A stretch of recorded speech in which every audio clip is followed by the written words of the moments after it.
एक बगदाद के नवाह में एक घना जंगल था, जहां सुबह सवेरे परिंदों की चहचहाहट और हुआ के सरसराने की आवाज सुनाई देती थी। इसी जंगल के किनारे पर एक झोंपड़ी में रहता था गरीब मगर ईमानदार लकड़हारा, जिसका नाम सलीम था। सलीम दिन भर जंगल में मेहनत करता, दरख्तों से लकड़ियां काटता और फिर उन्हें शहर ले जाकर बेचता। उसकी कमाई बहुत कम थी, बेमुश्किल पेट पालता, मगर उसके दिल में कभी लालच, हसद या बददियानती का शायबा तक न आया। सलीम की सबसे बड़ी खूबी उसकी सच्चाई और दयानत थी। वो कहता, अगर रिज्क हो तो उसे ही कहना होगा, थोड़ा है मगर हलाल है तो वही बादशाहत से बेहतर है। गांव वाले उसका मजाक उड़ाते, उसे बेवकूफ कहते, मगर वो कभी बदल ना होता। एक दिन सुबह सवेरे जब सूरज की पहली हमेशा की रोशनी होती है, कर्ने जमीन को चूम रही थी, सलीम अपनी कल्हाड़ी लेकर जंगल की तरफ निकला।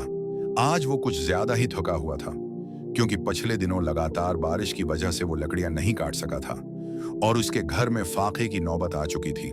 लेकिन उसने हिम्मत न हारी। जंगल के अंदर एक पुराना दरख्त था, जिसके नीचे सलीम ने एक रोशनी सी देखी। करीब गया तो हैरत ज़दा रह गया। जमीन पर एक पुराना मट्टी में दब्बा सोना जड़ा हुआ संदूक पड़ा था। सलीम का दिल धड़कने लगा।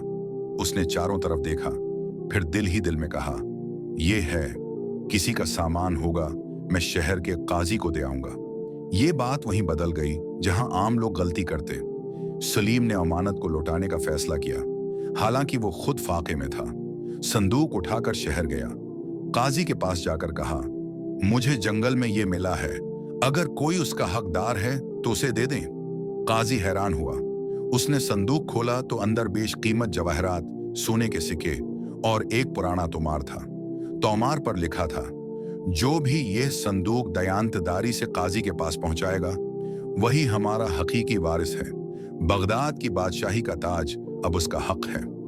यह तोमार पिछले बादशाह का था, जो अपनी आखिरी सांसों में खजाना छुपाकर यह वसीयत लिख गया था।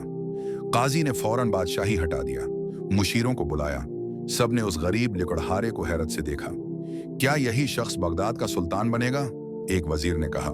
काजी ने सख्त लहजे में कहा, यही सच्चाई का वारिस है, यही असल हुक्मरान है। टोनी कादी की जबान से जब ऐलान हुआ कि लकड़हारा सलीम अब बगदाद का सुल्तान होगा, तो पूरा शहर जैसे सकते में आ गया। अमीर, वुज़रा और दरबारी हैरत ज़िदा थे कि एक गरीब होगा।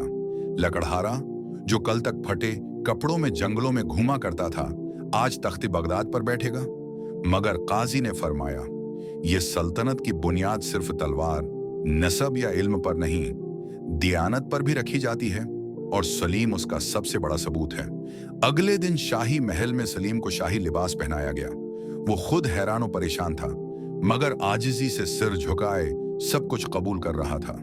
जब वो दरबार में दाखिल हुआ तो सब उसकी सादा तबीयत और मुतवाज़े अंदाज पर दंग रह गए। उसने तख्त पर बैठने से पहले काजी के कदम चूमे और कहा, अगर मैं बादशाह हूं तो ये आपकी दयांतदार कज़ा का नतीजा है। पहला दरबारी इजलास सलीम के लिए एक कड़ा इम्तिहान था। वजीरों ने समझा वो है तो इन पढ़ लकड़हारा है, सल्तनत के फैसले किया समझेगा। एक वजीर ने तंज करते हुए कहा, सुल्तान सलामत, मुल्क में जमींदारों ने टैक्स देना बंद कर दिया है, क्या हुक्म है? सलीम ने थोड़ा सोचा, फिर बोला, जो जमीन अल्लाह की है वो किसी की जागीर कैसे हो सकती है? पहले उनकी जमीनों की पैमाइश करवाओ, फिर उनसे पूछो वो कितने गरीबों को वहां काम करने देंगे। अगर वो इनकार करें तो वो जमीन खजाने में दाखिल करो और गरीबों में बांटो। दरबार सुनाटे में आ गया। वो फैसला जिसे पुराने बादशाह कई साल ना कर सके थे, सलीम ने एक लम्हे में कर डाला, और वो भी इंसाफ के साथ। उसके बाद सलीम ने शाही महल के दरवाजे आम लोगों के लिए खोल दिए। रोज सुबह 1 घंटा वो खुद दरबार में बैठता और अवाम की शिकायत सुनता। एक दिन एक बूढ़ी औरत रो रो कर कहने लगी, सुल्तान सलामत, एक अमीर ताजिर ने मेरे बेटे को नाहक कैद कर रखा है, उस पर झूठा कर्ज डाल दिया। सलीम ने फौरन सिपाही भेजे, ताजिर को बुलाया और गवाहों के जरिए सच जानकर लड़के को रहा किया। फिर कहा, यह सल्तनत सिर्फ अमीरों की नहीं, हर गरीब का हक है उस पर। इस वाकये के बाद शहर बगदाद में सलीम की शहरत आंधी की तरह फैल गई। लोग उसे सुल्तान अदल कहने लगे, लेकिन कामयाबी के साथ दुश्मनी भी बढ़ने लगी। कुछ वजीरों ने उसके खिलाफ साजिशें शुरू कर दी, मगर सलीम को मालूम न था कि महल की चमक दमक के पीछे कितनी अंधेर नगरी छुपी है। सलीम की इंसाफ पर मबनी हुकूमत ने बहुत से दिल जीत लिए, लेकिन वो लोग जो बरसों से महल में अपने मफादात चलाते आ रहे थे, उनके लिए ये तब्दीली जहर बन गई। खास तौर पर 3 अहम शख्सियात, वजीर खजाना फजल बिन खलील, सिपा सालार यूसुफ कमाल और शाही मुशीर जाहिद अली, ये तीनों महल के अंदर गठजोड़ बना चुके थे। फजल बिन खलील रोज दरबार के बाद कहता, ये लकड़हारा सादा है, जज्बाती है, उसे तख्त पर ज्यादा देर नहीं रख सकते। यूसुफ कमाल जो फौज पर असर रखता था बोला, अगर हमें तख्त वापस चाहिए तो हमें अवाम को सुल्तान के खिलाफ करना होगा। चनांचे उन्होंने मंसूबा बनाया। फजल बिन खलील ने बादशाही खजाने से सोना चराकर बाजार में आम लोगों में फैलाया और फिर काजी के पास शिकायत की, सुल्तान के दौर में खजाना लट गया, अवाम में बांटा जा रहा है। काजी हैरान हुआ, उसने सलीम को बुलाया और सवाल किया। सलीम ने कहा, मैंने सोना अवाम में नहीं बांटा, लेकिन अगर किसी के पास सबूत है तो हाजिर करे। सिपा सालार ने गवाह पेश किए, झूठे खरीदे हुए। सलीम को पहली बार समझ आया कि अब दुश्मन खुलकर सामने आ चुके हैं। सलीम ने वही किया जो एक दाना हुक्मरान करता है। उसने खामोशी से रात के वक्त भैंस बदलकर बाजार का रुख किया। खुद देखना चाहा कि सोना कहां से आ रहा है। एक दुकान पर उसने एक शख्स को कहते सुना, ये सोना वजीर फजल के बंदे बांट रहे हैं ताकि सुल्तान पर इल्जाम आए। सलीम ने उस शख्स को हिफाजत में लिया, सुबह काजी के दरबार में पेश किया, गवाही दिलवाई। गवाह ने पूरा सच बयान किया और पूरे दरबार में खामोशी छा गई। सलीम ने काजी की मदद से वजीर फजल, यूसुफ कमाल और जाहिद अली को गिरफ्तार करवाया। उनकी जायदाद जब्त की गई और उन्हें शहर बद्र कर दिया गया। सलीम ने उस वाकये के बाद दरबार में ऐलान किया, मैं लकड़हारा हूं लेकिन कमजोर नहीं। जिसे अदल की ताकत हासिल हो वो बादशाही बचाने के लिए तलवार नहीं, सच बोलता है और सच कभी शिकस्त नहीं खाता।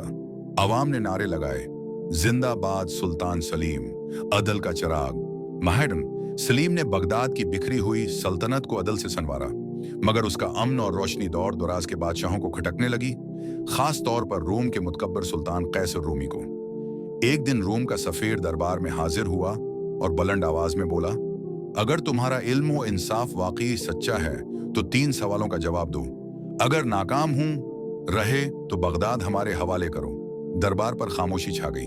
वजीरों के चेहरों पर परेशानी छलकने लगी, मगर सलीम ने सुकून से कहा, इल्म की आजमाइश जंग से पहले बेहतर है, सवाल सुनाओ। सफीर ने तोमार खोला और सवालात पढ़े। येन, दुनिया की सबसे बड़ी चीज जो नजर नहीं आती। 2, ऐसी चीज जो बढ़ती है मगर वजन नहीं रखती। 3, बादशाह और फकीर में असल फर्क किया है। सलीम ने चंद लम्हे आंखें मूंदे, फिर नरमी से बोला, 1, अल्लाह का इल्म जो हर शे पर मुहीत है मगर आंख से उछल। 2, अक्ल और तजर्बा जो हर शे पर मुहीत है मगर आंख से उछल। उम्र के साथ बढ़ते हैं मगर बोझ नहीं बनते। 3, फर्क सिर्फ एक सांस का है, अगर रख जाए तो बादशाह भी फकीर हो जाता है। दरबार पर सन्नाटा छा गया। रोम का सफीर सिर झुकाकर बोला, सुल्तान सलीम, आपने हमें लाजवाब कर दिया। रोम अब दोस्ती का हाथ बढ़ाता है। सलीम ने मुस्कुराकर कहा, जंगे तलवार से नहीं तदबीर से जीती जाती हैं। साल गुजरते गए और सुल्तान सलीम ने बगदाद को इंसाफ, इल्म और अमन का गहवारा बना दिया। वो सिर्फ बादशाह नहीं था बल्कि एक उस्ताद, खादिम और बाप जैसा हुक्मरान था। लेकिन एक दिन उसे तेज बुखार ने आ लिया जो चंद ही दिनों में शदीद बीमारी में बदल गया। महल पर खामोशी छा गई। सब जानते थे कि उनका महबूब सुल्तान अब ज्यादा देर का मेहमान है नहीं रहा। सलीम ने बस्तर मर्ग पर दरबार बुलाया और नातवां आवाज में कहा, मैं एक लकड़हारा था, तकदीर ने बादशाही दी, मगर मैंने हमेशा एक चीज को थामा रखा, सच्चाई। अब वक्त आ गया है कि ये ताज किसी ऐसे को सौंपूं जो मेरा नाम नहीं, मेरा किरदार लेकर चले। उसने अपने बेटे नईम को पास बुलाया और विसायत की, बेटा, तख्त को इज्जत तब मिलती है जब उसे अपने किरदार की पूरी तरह पहचान ली जाए, है जब उस पर बैठने वाला खुद बाइज्जत हो। अगर कभी अख्तियार तेरे दिल में गुरूर पैदा करे तो तख्त छोड़ देना, लेकिन हक का दामन कभी ना छोड़ना। ये अल्फाज कहकर सलीम ने आंखें बंद की और बगदाद का आसमान उस रोज खामोशी से रो दिया। नईम ने तख्त संभाला, मगर बाप के नक्श कदम पर चलते हुए सादगी, अदल और खिदमत को अपनी सल्तनत का स्तून बनाया।